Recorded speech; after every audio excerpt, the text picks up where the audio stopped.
Тіна Джексон. Срэбная дарога. Раман. Чытае Хведар Бай. Роберту. Частка першая. Святло.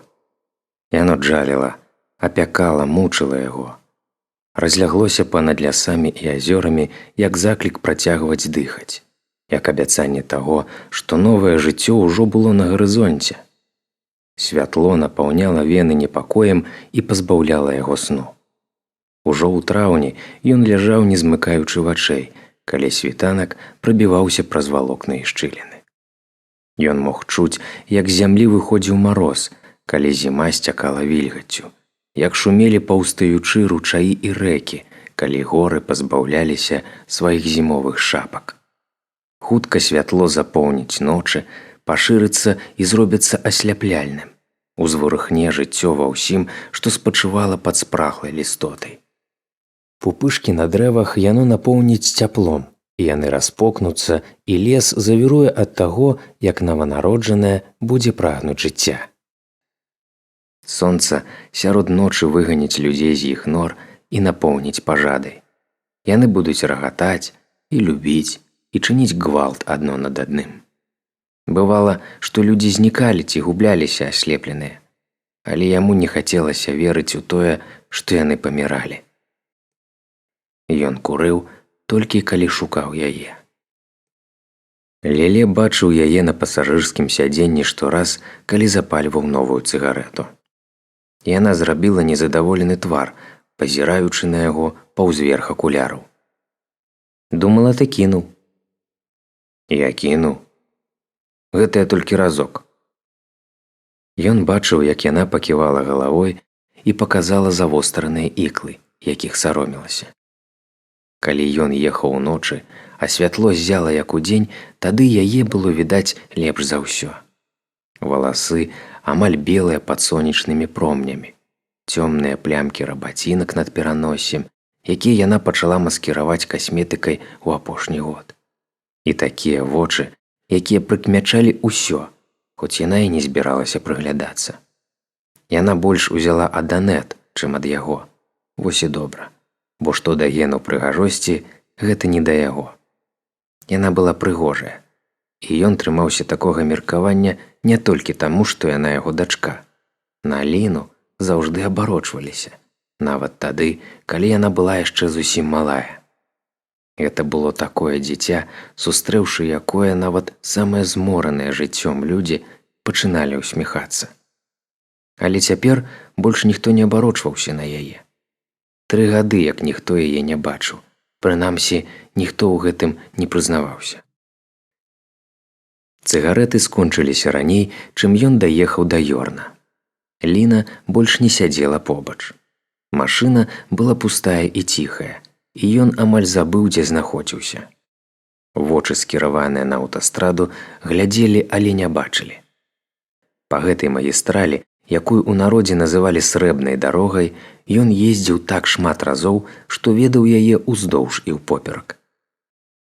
Ён ведаў, дзе яна паварочвае і дзе прагалы ў жывой агароджы дазвалялі ласям і паўночным аленям пераходзіць дарогу, калі ім спатрэбіцца. Ён ведаў, дзе збіраецца дождж і дзе смуга ўзнімаецца ад азёраў і скажае свет.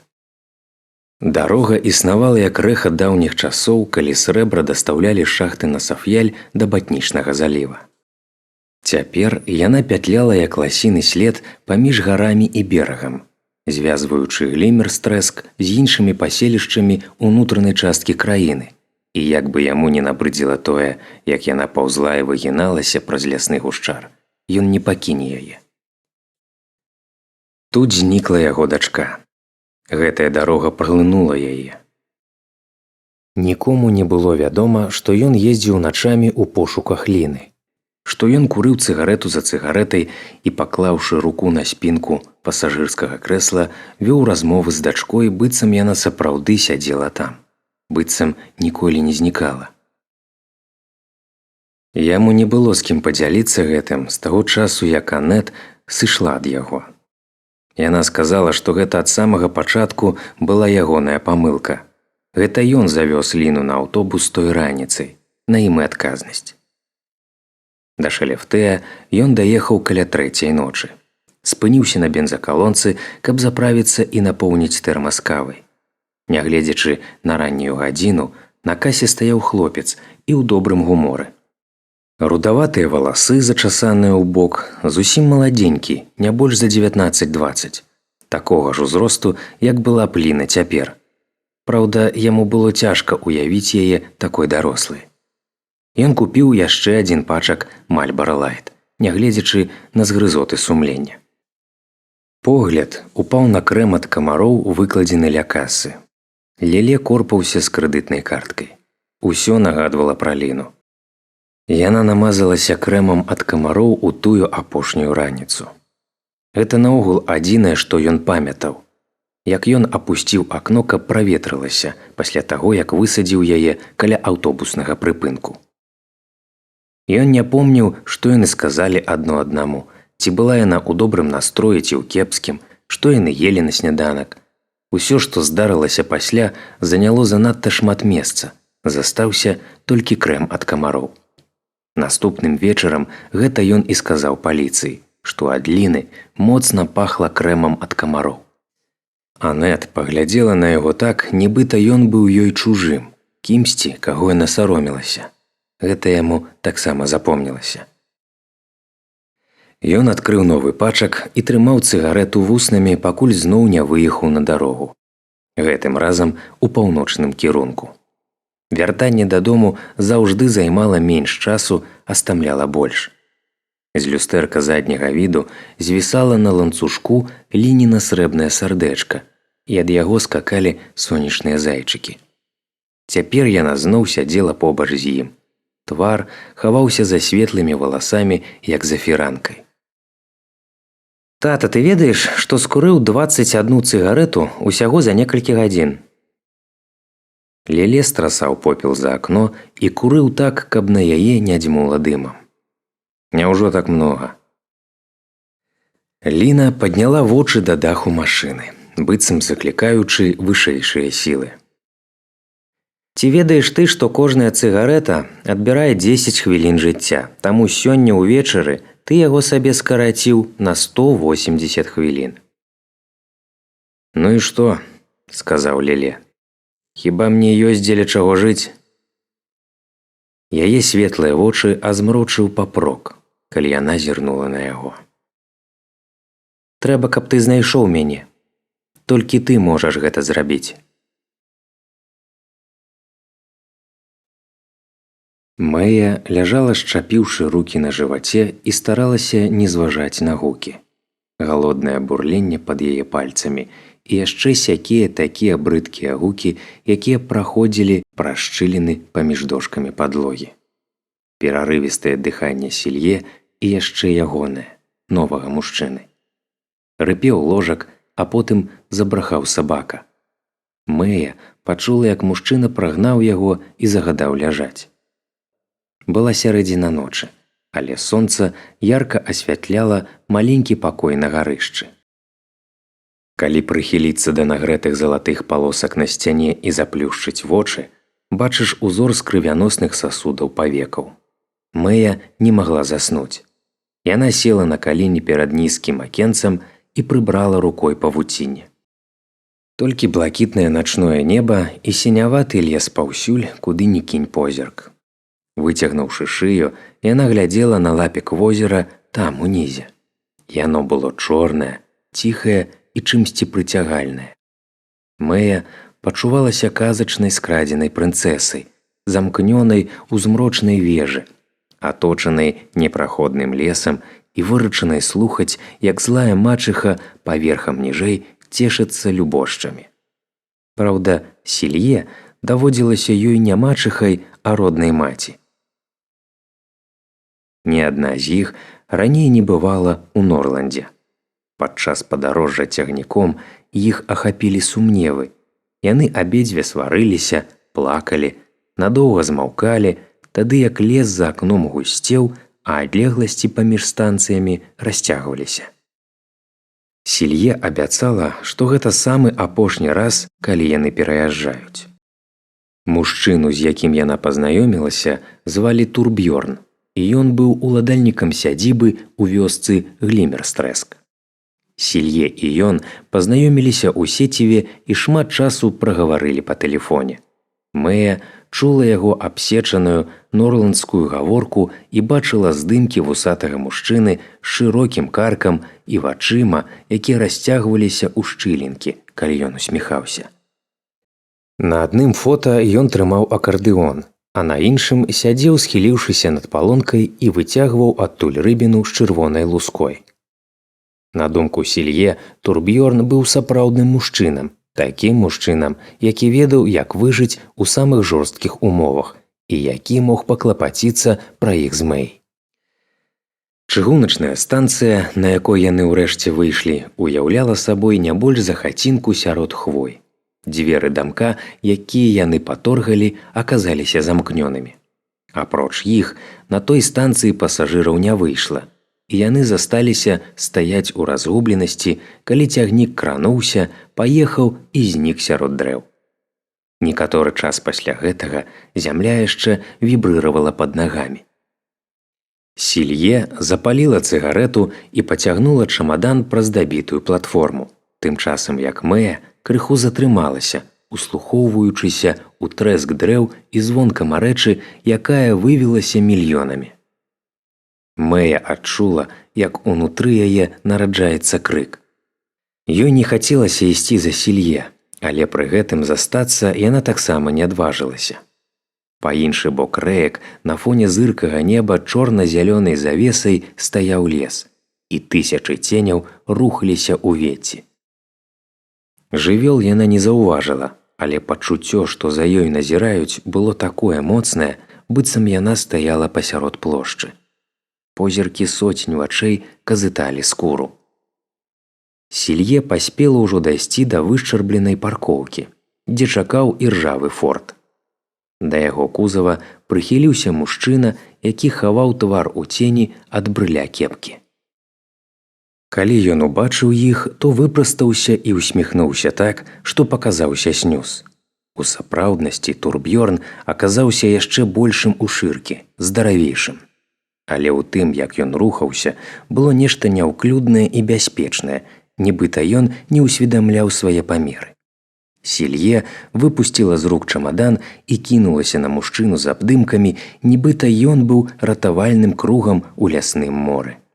Мэя стаяла ў баку і разглядала шчыліну ў асфальце, дзе прабілася пара лісткоў дзьмухаўца.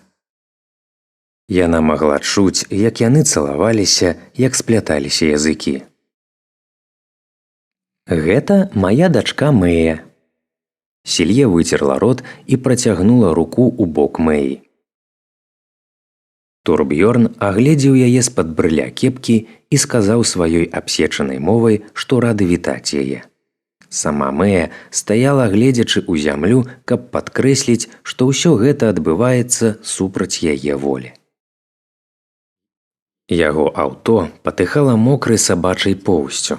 На заднім сядзенні была кінутая плазам сівая грубая скура нейкай жывёліны. Са спінкі крэсла пачынала там-сям вытыркацца жоўтая набіўка. Мэя села на самым краі сядзення і дыхала праз рот.